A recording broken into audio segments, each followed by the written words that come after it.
Welcome to Corey's Conscious Living. Hi, my little friends. I was just working. I was sat here at my desk doing some recording and I had a thought about something, and you're never going to guess what I found. I found some cats that look just like Heidi, Cherry and VAYA. I was like, OMG, I'm so excited. I'm so excited. Anyway, I've put the links down below for you underneath the video, so go take a look and hopefully you like them. Bye, guys. Are you ready to meditate with Corey? Make sure that you're laying very, very still and quiet in your bed. The sun's gone down outside. Everything out there in the world is settling down to go to sleep. Slowing down your thoughts, slowing down your body so that you can rest.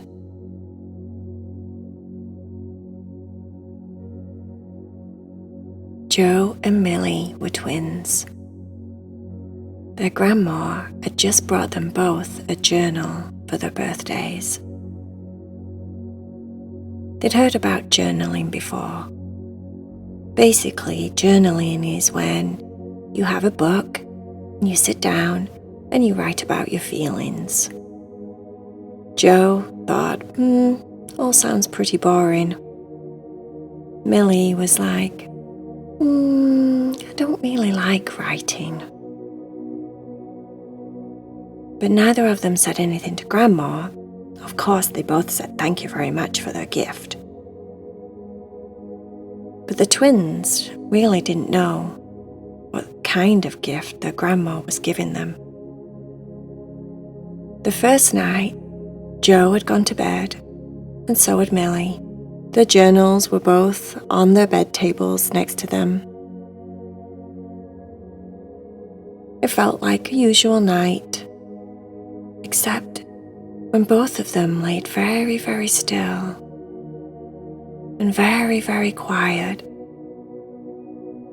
They could hear the creaks and the noises that they could normally hear in the house. They could hear what sounded like the wind outside, howling just a little bit. They could hear the trees. Some of the branches were tapping on the bedroom windows. Milli and John didn't share a room, but they had rooms next to each other that were both on the same side of their house. And there was a big, tall tree outside of their windows. So they both kind of could hear the same things. But through all the normal noises of the night, they could hear something different. It sounded like a very soft, kind voice saying over and over again, "Open me. Talk to me. Open me. Talk to me." It was a bit weird, to be honest. Both of the kids were like, "Where is that voice coming from?" Joe knew if he shouted, his sister, she could hear him in the next room, so he shouted, "What are you saying?" Milli said, "No, what are you saying?" That's when Milli decided to get up. For some reason, unbeknownst to her, she grabbed hold of her journal and her pen and went next door to Joe's bedroom, jumped on his bed and said, "What do you keep saying?" Joe said, "No, it's you, isn't it?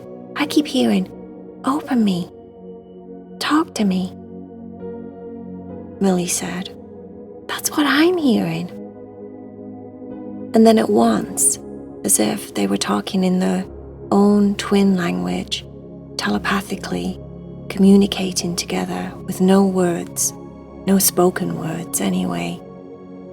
They both had the same thought. It's the journal. Milli looked down at the journal she'd thrown on the bed. Joe looked at his journal on the bedside table. He grabbed a hold of it and put it in front of him. Milli opened hers, and then they both looked up again at each other, as if to say, "It looks like we're journaling." Joe looked down at the book. The first page was empty, as was the rest of the book. He was thinking about what he should write on the first page. And then he did the obvious. This book belongs to Joe. Keep out, private. Milli wrote the date, her name, and then she wrote first post. Even though they were sat together on the bed, they both kind of shrunk into their own worlds. It was like they were used to doing things like this together because they were twins. Sometimes they wouldn't talk to each other for hours and hours and hours and just be totally comfortable being together, not speaking, not doing anything, not looking at each other. It was like they were back in their mum's belly again, just being with each other, hanging out. It was the most comfortable place that they could be for both of them. Because they were twins, sometimes when they were together, it felt like they'd found the other half of themselves. They were so connected, like one person in two bodies. Milli heard the voice again, and it said, "Tell me something good about your day." She looked up at Joe to see if Joe heard anything, and Joe raised his eyebrows. He heard it all right. She was wondering if he heard the same question. She said to Joe, "Did you just hear, 'Tell me something good about your day'?" Joe just nodded. "Uh-huh," he said. He looked down at his page and started to write about something good that had happened that day. It was a bit awkward at first. He didn't know where to start. And then he thought, maybe I'll just talk as if I'm telling a friend. Or I'm telling a secret, invisible friend that would never tell anyone, that will keep everything I share with them a secret. They won't judge me. They won't laugh at me. They'll just be there for me to support me, like the perfect friend, he thought. Once the words started to come out onto the paper, Joe couldn't stop. He was chatting away to his invisible friend. And then this happened. And then I felt like this, and I was like, oh, wow. And then my friend said this, and I was like, oh, wow. And then I felt like this, and then I was like, oh. And then it was wonderful. He was just sharing everything. He was like 6 pages deep, writing so fast. Milli struggled at first. She was thinking about her day. What good happened today? What could I share that was good? She was struggling because she was trying to think of something impressive, as if her journal would be impressed with what she was sharing, like she was trying to impress her friends, or she was exaggerating on a story that happened just so she would get some laughs, or people would think the story was cooler than what it actually was. She noticed this about herself. That's strange. Why would I feel like I had to exaggerate the truth? Who am I trying to impress? This was a very good, healthy discovery for Milli. She discovered that sometimes she exaggerates with the truth so she gets more attention, or that people think she's funny, or that people think she's awesome and cool. Milli thought to herself, maybe I should stop doing that. That's right. This journal is just going to be the truth for me. I'm just going to share things the way that they are. I'm not going to exaggerate. I'm not going to add cool parts to my story. I'm just going to be truthful in my journal.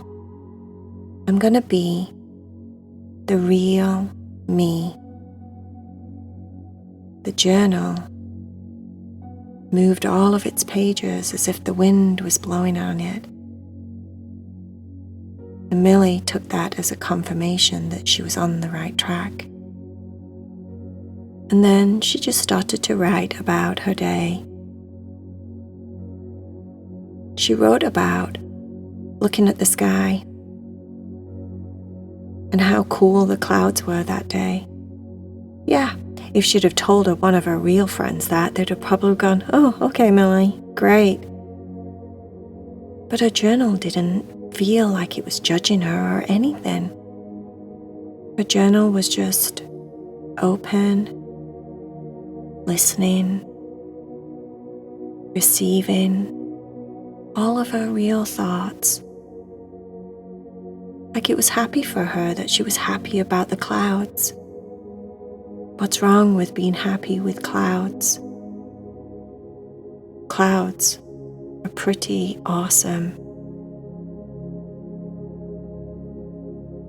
And once she got over the fear of not being impressive enough, she started to really get the flow of this journaling. What was cool about the journal that Grandma got them was every night it would speak something different to them. For example, the following night it said, "Oh, tell me something that wasn't so great about your day today." The night after that it said, "Tell me about something you secretly want to do when you grow up." The night after that it said, "List all of the things that you love about yourself." The night after that it said, "List all of the things that you'd like to improve about yourself." Every night it gave Joe and Milli an opportunity to dive deeper into who they really were. And the more that they journaled, the more at peace they felt. It was like they always got to talk to a best friend. They always got to share how they were really, truly feeling. No one was judging them. No one was going to be upset. No one was laughing and taking the mickey out of them and making them feel silly for the way that they were feeling. The journals were just listening. The journals were a reliable, invisible friend.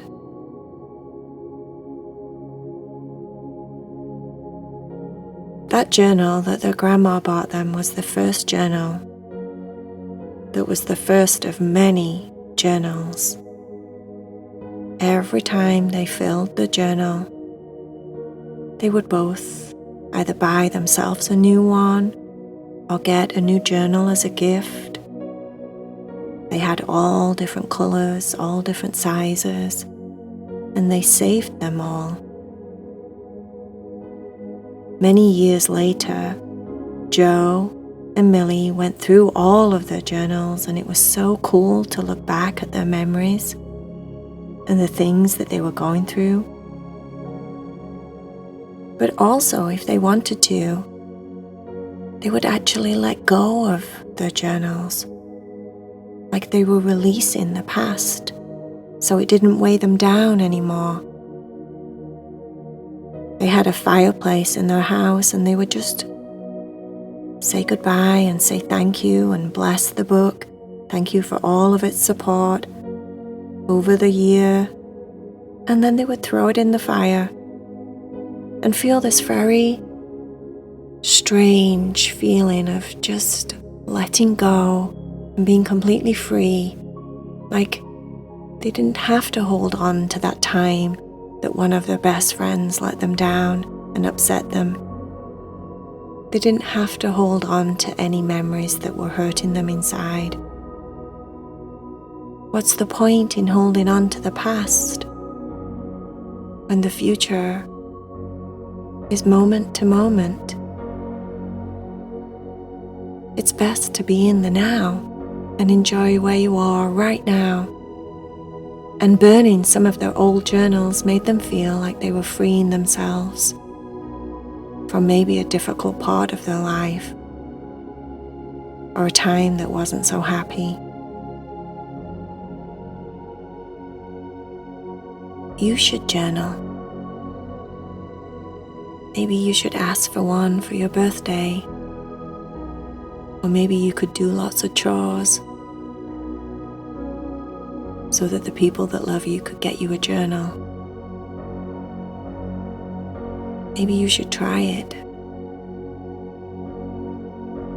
Maybe it's time for you to have an invisible best friend. Give it a try. Namaste, my little friend. Now make sure you close your eyes and have the bestest dreams. Love you.